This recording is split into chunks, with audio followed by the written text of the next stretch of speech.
دل خون کے آنسو روتا پسلیوں سے سر پٹک رہا تھا، مگر وہ اپنے دل پر کم ہی توجہ دے رہی تھی۔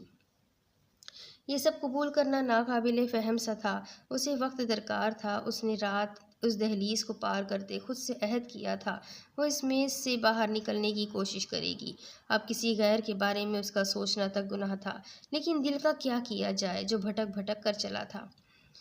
تبھی وہ بار بار خود کو اس اذیت سے نکالنے کو نیند کا سہارا لے رہی تھی، جو آج اللہ کا شکر اس پر جانے کیوں مگر مہربان ہو رہی تھی کہ وہ بار بار غنودگی میں جائے جا رہی تھی۔ میں خیال ہوں کسی اور کا، مجھے سوچتا کوئی اور ہے۔ سر آئینہ میرا عکس ہے، پس آئینہ کوئی اور ہے۔ میں کسی کی دست طلب میں ہوں تو کسی کے حرف دعا میں ہوں۔ میں نصیب ہوں کسی اور کا، مجھے مانگتا کوئی اور ہے۔